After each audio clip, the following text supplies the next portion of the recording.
ዓለምኔ ቤተይ ከእንታያ ይትረፉሉትካ ሰላም ሰላም ክቡራትን ፍትዋትን ተኸታተልቲ ናይ ማዕዲ ዩቲዩብ ቻናል ከመይ ኣለኹም? ባይ ወገን እግዚአብሔር ይመስገን ጽቡቕ ኣለኹ። ሰላም እግዚአብሔር ኣምላኽ ምስ ኩላትና ይኹን።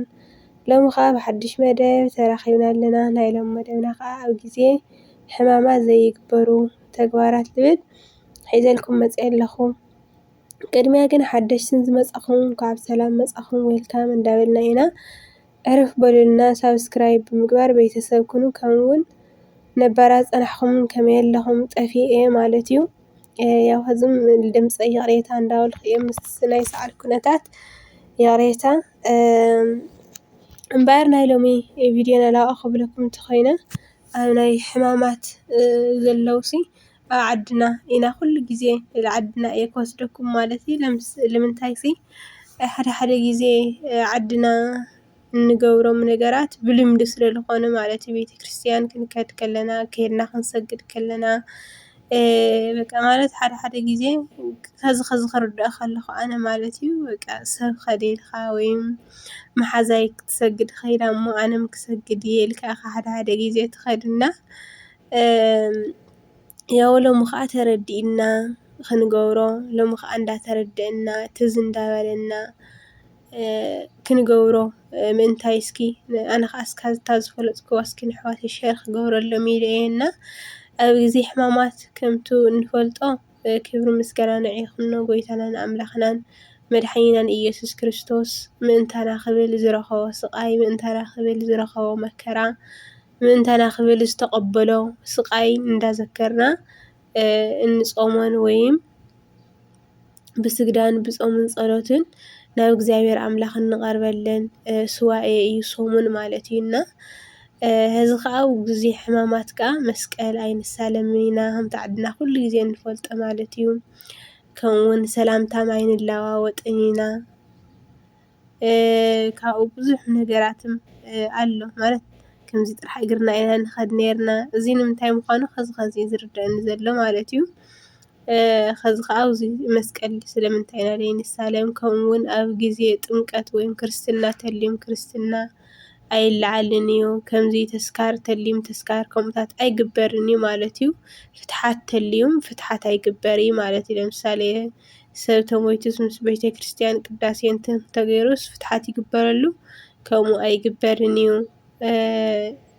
እነዚኦም እዚኦም ነገራት ስለምንታይ ይኾኑ ሽዑታት ምንም ኣይንዝክሮምን ኢና። ኣብቲ ሕዚ ግን ያው ካብታ ኣቦታትና ልምሃሩና ንእሽተይ ሸር ክገብረልኩም እየ ማለት እዩ።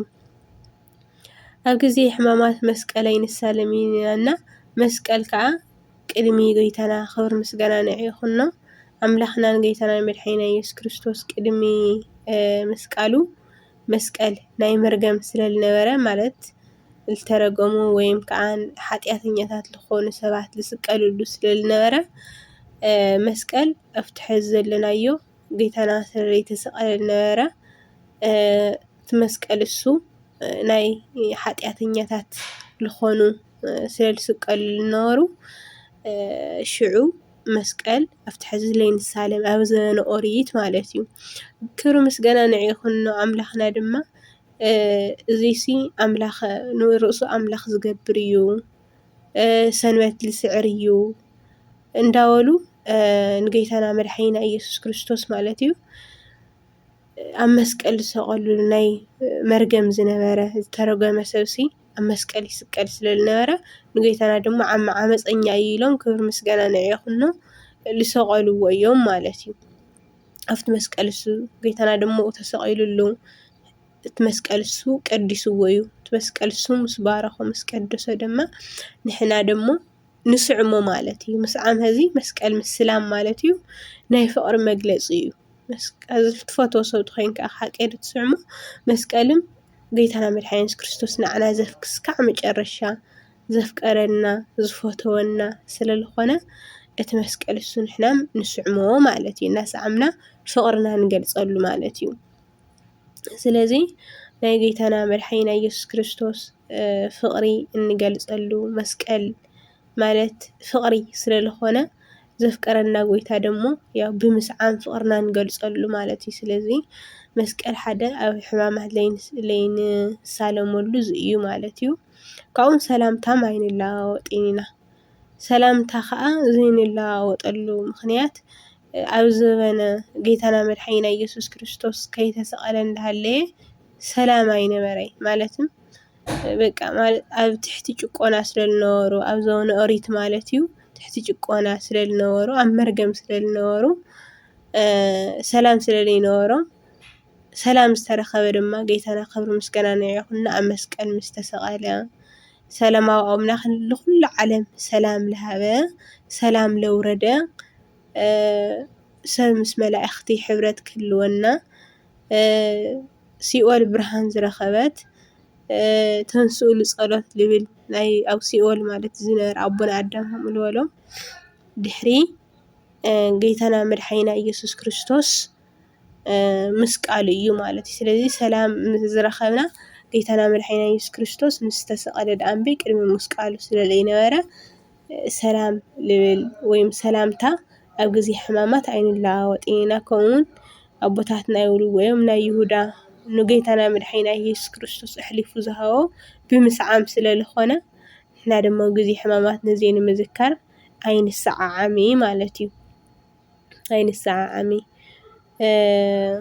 ካሊእ እውን ይብሉ እዮም ኣቦታትና ማለት እዩ።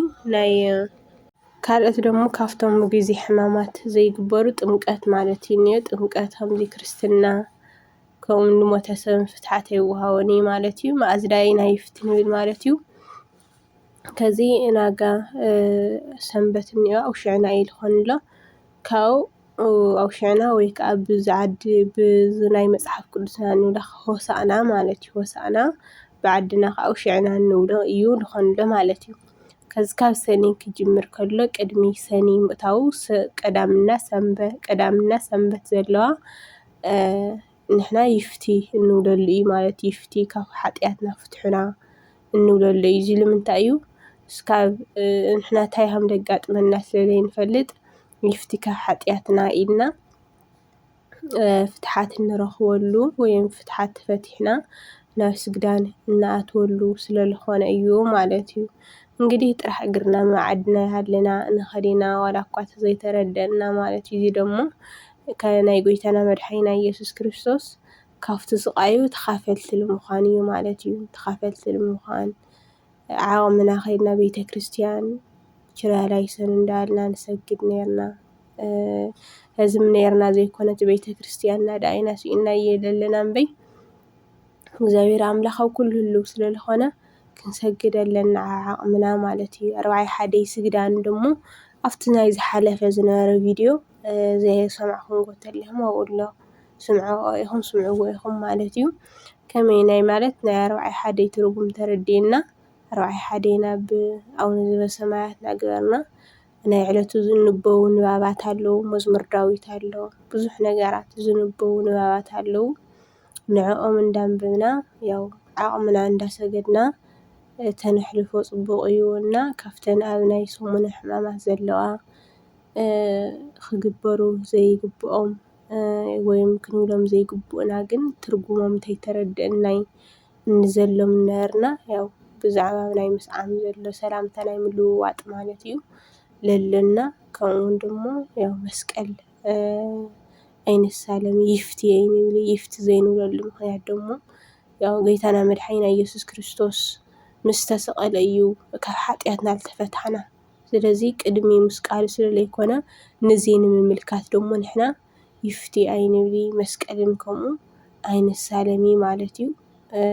ሰሙነ ሕማማት ዘሎ ብስግዳን ብቻ መሓረና እንዳበልና ነሕልፎ ማለት እዩ። መሓረና ስዋዕ እዙይሲ ኣዝዩ ማለት ብርቱዓት ኮይንና እንሰግደሉ ክስካብ ሰዓት 1 ፁሙ ይብለና ዓቕምና ፀሙና ግን እንባረኸሉ ስለዝኾነ ያው እዚአን ከዓ ኩለና ሓቢርና እግዚኣብሔር ኣምላኽ ተፈቒድዎ ከዓ ዓዲ ዓለና ኮይንና ንስገድ ይብለክን ፍትዋት ኣሕዋተይ ንሎሚ ግን ሒዘልክን መፅአ ዝነበርኩ እዚኣ ትመስል ነይራ ማለት እዩ። ጸሎትኩም ዘክሩና ንዓይም ኩልና ኣብ ጸሎትና ንዘኻኸር ማለት እዩ። ብኻሊእ መደብ ብቪድዮ ከምዚ ዘይኮነ ብደረቕሲ ብቪድዮ ንክመፀኩም ድማ ጸሎትኩም ዘክሩኒ። ሰላም እግዚአብሔር አምላኽ ምስ ኩላትና ይኹን። እግዚአብሔር አጀሚሩ የፈጽመና ብሰላም አጀሚሩ ብሰላም ይፈጽመና። እስካለ ብኻሊእ መደብ ንራኸብ ደሞ ሰላም አምላኽ ምስ ኩላትና ይኹን።